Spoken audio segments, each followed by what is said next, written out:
Yeah, in today's class, I will discuss with you Asu. It's a poetic collection of Jai Shankar Prasad. Jai Shankar Prasad का poetic collection है because nowadays we are covering translation studies in English. So you will this is the cover page of Asu written by Jai Shankar Prasad. And here you get what? Here you get key about Jai Shankar Prasad, about Asu. So I will read these lines. Jaishankar Prasad आंसू is an elegy. सबसे पहला question क्या है? जयशंकर प्रसाद का जो आंसू है वो एलिजी है। Composed in the memory of his first wife, जो उनकी पहली पत्नी की याद में लिखा गया है। His love for her was so intense that it throw him out of his usual self position, but the poet recovered his balance. But before he did so, he had embodied his illimitable agony in deathless melody in Asu. So you are getting what? You are getting ki Asu is a creativity of Jaisankar Prasad, and it's an elegy composed in the memory of whom? Composed in the memory of his first wife. वो उनकी याद में उसको उन्होंने लिखा है। and it shows his what? It shows his grief, agony, pain. You can say कि काफी कुछ उनका दुख दर्द को इसमें बयां करता है। But the poet recovered his balance, but before he did so, he had embodied his illimitable agony in deathless melody in Asu, and he was thus able to save his heart from breaking and rescue his personality from utter collapse. तो जयशंकर प्रसाद के साथ एक खासियत ये थी कि जयशंकर प्रसाद अपना उनका हार्ट ब्रेकअप होता या वो डीप सारो में जाते या एक तरह से जो है अपनी एग्नी अपने ग्रीफ को काफी गहराई पे ले जाते, उससे पहले उन्होंने अपने आप को बचा लिया, अपने आप को रिकवर किया। Though his wife left the world, she is no more in this, means she has gone, she was no more in this world, and he was in the deep sorrow in the memory of his wife, of his beloved wife, that his beloved wife did not remain in the world. So what happened that कि वो जो है इस दुनिया को छोड़ करके चली गई और इनके जीवन में केवल दुख ही दुख रहा है। उस याद में इन्होंने आंसू को लिखा, लेकिन इन्होंने अपने आप को रिकवर किया, अपने आप को बचाया, उसको लेकर के उन्होंने बात की है। तो जो क्वेश्चन बनेगा वो क्या बनेगा? व्हाट इज आंसू? आंसू is an elegy composed in the memory of his first wife.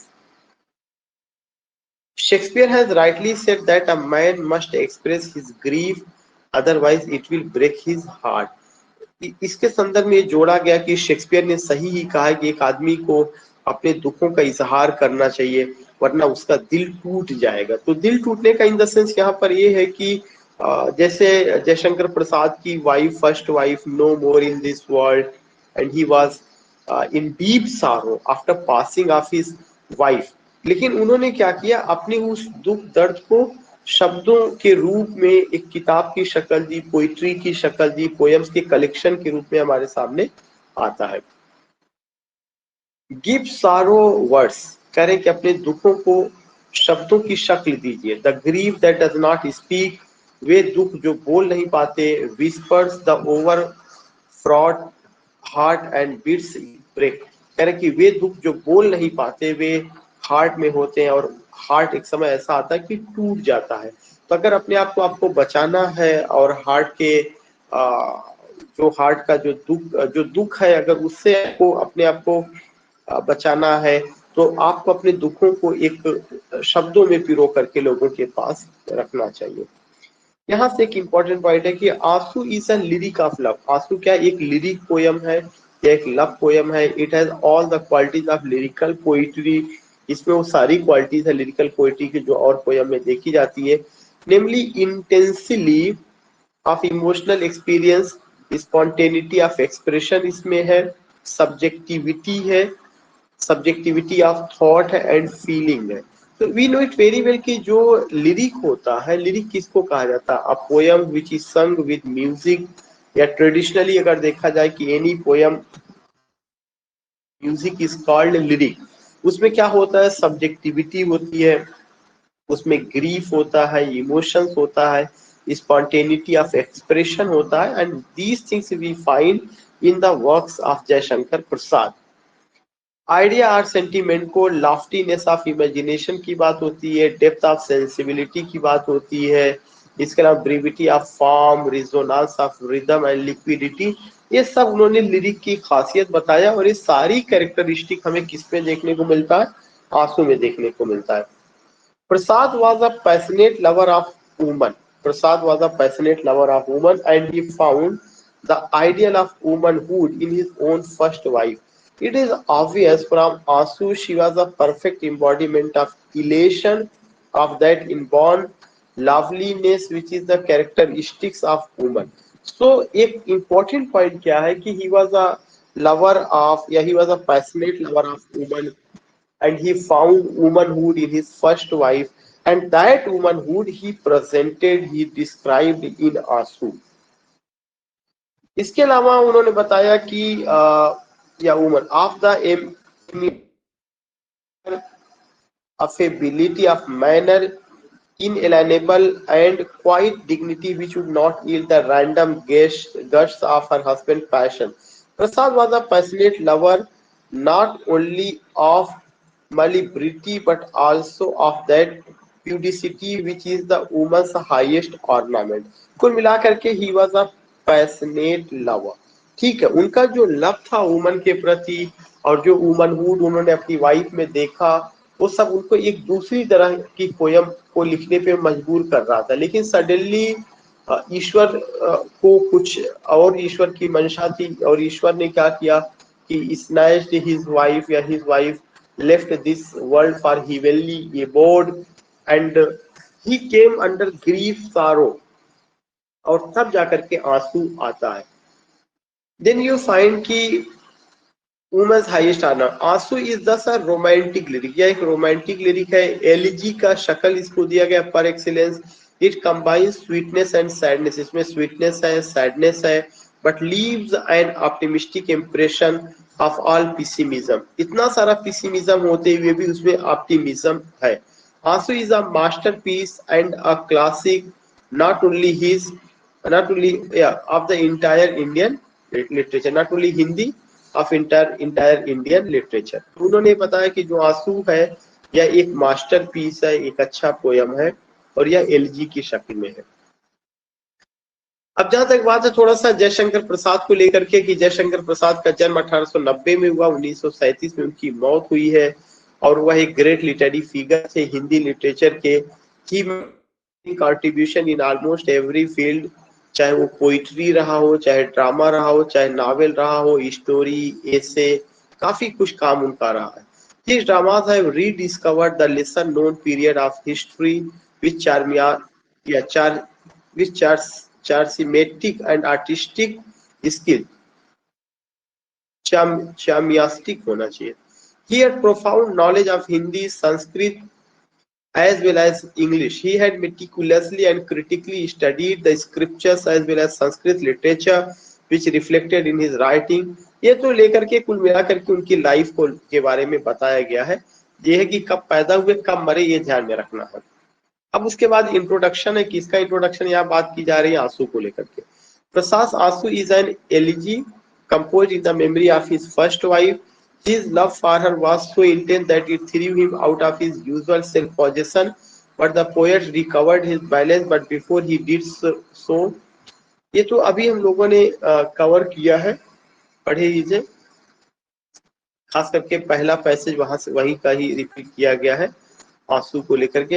And he was thus able to save his heart from breaking, and मतलब अपनी पत्नी के जाने के बाद बहुत ज्यादा डीप सारो में थे, और उन्होंने उस सारो को शब्द का रूप दिया, और जिसकी वजह से उनको हार्ट अटैक होने से बच गया। क्योंकि ये कहा जाता है कि अगर आप केवल दुख में ही रहेंगे तो problem will come with you, इसलिए आप अपने दुख को शब्दों का रूप दीजिए।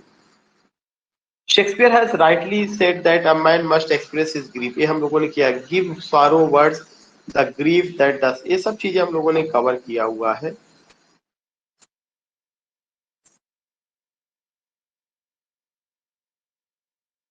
या इफ यू गो हियर, तो यहाँ से आप देखेंगे the exceptional intensity with which Prasad poetry is surcharge is due to the fact that he had gone through a fiery furnace of suffering ever since he had been a lad. His father died when he was 12. His mother 3 years later, उनकी माँ 3 साल के बाद दुनिया छोड़ के चली गई, and his elder brother to whom he was passionately attached 5 years later. तो अगर आप देखेंगे कि उनके लाइफ में जो लोग भी थे, ज्यादातर जो है कम उम्र में, जब वो कम उम्र के थे तभी लोग, चाहे उनके बड़े भाई हो, चाहे फादर हो, चाहे मदर हो, वो सब उनको छोड़ करके चले गए। He was married thrice, उनकी 3 बार शादी होती है। The last marriage forced on him by his brother's widow, कह रहे जो अंतिम शादी हुई थी उनको जबरदस्ती उनके साथ कराई गई थी, उनको कराई गई थी, जो उनके भाई थे, उनकी भाई की विधवा पत्नी से उनका हुआ था। मतलब उनके बड़े भाई दुनिया में नहीं रहे, चले गए, तो उस घर में जो उनकी वाइफ थी उससे उससे उनकी शादी हुई। The last marriage forced on him by his brothers window whom he looked up with such reverence as is usually paid by men to their mothers only. He lost his first 2 wives by death. और जो पहली 2 शादियां हुई थी उनकी उनकी जो एक नेचुरल वे में थी, वो भी डेथ से चली गई। तो death had been indeed his almost constant companion, और यही कारण है कि देखेंगे कि डेथ उनकी जिंदगी का हिस्सा बन गया और उसका असर उस पोयम में नजर आता है। Life is certainly a great teacher. With her stern, relentless discipline, she makes a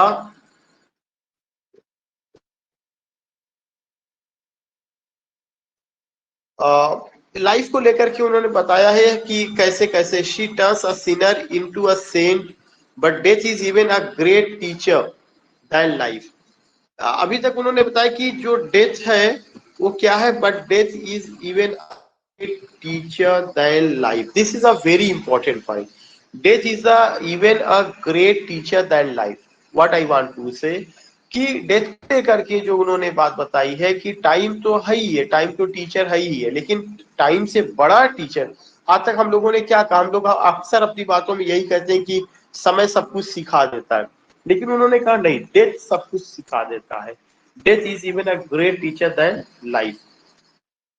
She is the Mr. God who whispers into a man's ear the mystery of life। कह रहे हैं कि जो डेथ है जीवन के सारे रहस्य को बताता है और विस्पर करता है आदमी के कानों में। And like a Nachiketa Prasad was taught by death, but even greater than death is love। फिर उन्होंने एक बात कही कि जो लव है वो डेथ से ज्यादा बड़ा है।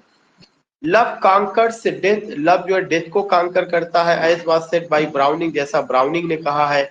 और as one of the greatest poetic mystics of England said, love is the absolute sole lord of life and death she reduces a man to a cipher to the dust and then out of the dust she lifts him to up to the divinity that shapes our ends.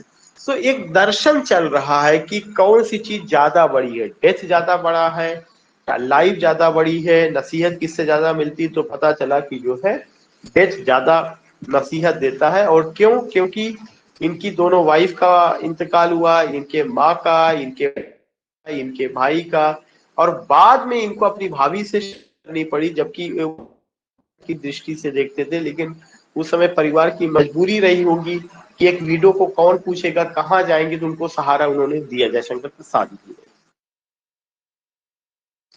Then you are getting as one of the greatest poetic mystics of England. Yeah, fifth, then you see key divinity that shapes our ends, rough hew them, how will and need I say that Prasad was taught by love। उसके बाद एक और point आता है, love is important or death is important। then we come to know no, love is important, love conquers all things। तो प्रसाद को अगर किसी चीज ने पढ़ाया तो वो लव है। and he had the highest conception of love ever entertained by a poet। love says he in आंसू is an entity। उन्होंने कहा कि जो लव है आंसू में, उन्होंने बताया यह एक entity है। and to what I have already said, the fact that he had read and assimilated almost everything in Sanskrit and one Pali literature। उन्होंने बहुत कुछ पढ़ा था, संस्कृत पढ़ा था, पॉली लिटरेचर पढ़ा था, उनके ऊपर फिलॉसफी का असर है, साइकोलॉजी का असर है, हिस्ट्री का, and the whole of Hindi literature and of Indian history besides and intimate acquaintance with Persian Urdu, Bengali, and last but not the least, English literature. He had the mind in its perfect, the scholar, the poet, the philosopher, the lover. वो अपने में poet भी है, philosopher भी है, lover भी है, critic भी है, साइकोलॉजिस्ट भी है, हिस्टोरियन भी है, ओरिजिनल इन्वेस्टिगेटर भी है। तो अगर आप देखेंगे कि प्रसाद का जो कद है बहुत बड़ा, he was a prolific writer who used his pen in every field of literature या in every field of life. जीवन के हर फील्ड में उन्होंने इसका यूज किया हुआ है। Little word that by the time he began composition of Kamayani, उनका जो महान क्रिएशन है वो कामायनी है। He had become a full fledge mystic, और एक मिस्टिक पोएट के रूप में तब्दील हो जाते हैं in every direction, a mistake of life. और जो मिस्टिसिज्म पर जब बात करते हैं तो लाइफ के मिस्टिसिज्म पर, डेथ के मिस्टिसिज्म पर, लव के मिस्टिसिज्म पर, ब्यूटी के, नेचर के, फिलोसफी, रिलीजन, सबको समाहित करते हैं। This may sound an extravagant claim, but I mean what I say and can fully substantiate it by evidence from the poet's writing. I am writing, however, on आंसू and I must return to my topic. Contents and some, ये कुछ आंसू से ही लिया गया है। जैसे इसमें ये चीजें, अब इसमें हम वो नहीं करा सकते, लेकिन मैंने आपको जो आंसू पढ़ाने का मकसद था, जो बताने का मकसद था, वो केवल इतना था कि आंसू एक लव है, जो आपको ध्यान में रखना है। जो मेन बातें उन्होंने कही है कि आंसू एक लव पोयम है, नंबर 1 पॉइंट। दूसरा पॉइंट कि आंसू एक लिरिकल पोयम है, इट्स अ लिरिक, यह एक लिरिक है। लिरिक में भी कौन सा फॉर्म में रखा गया? एलिजी। किसकी मेमोरी में लिखा गया? In the memory of his first wife, of his first wife. उन्होंने जो है क्या किया, ही was a passionate lover of woman, और उन्होंने ज्यादातर इसमें जो देखने की कोशिश की, बहुत सारी बातें उन्होंने कही हुई है, लेकिन अगर हम सेंटर में बात करें तो जो बात निकल करके आएगी that is motherhood, that is motherhood. बाकी आपको सारा चीज बताया गया कि उनका क्षेत्र क्या है, उनका वो क्या है, इतना सारी बातों में कुल मिला के मेरा कहना होता है यही 4-5 पॉइंट इंपॉर्टेंट जो आंसू को लेकर के हैं। आंसू में और भी चीजें हैं, लेकिन it's not possible to go with the original text. कुछ लाइनें थी जो मैंने आपके सामने रखा हुआ है, you can just go, you can just cover it इसको।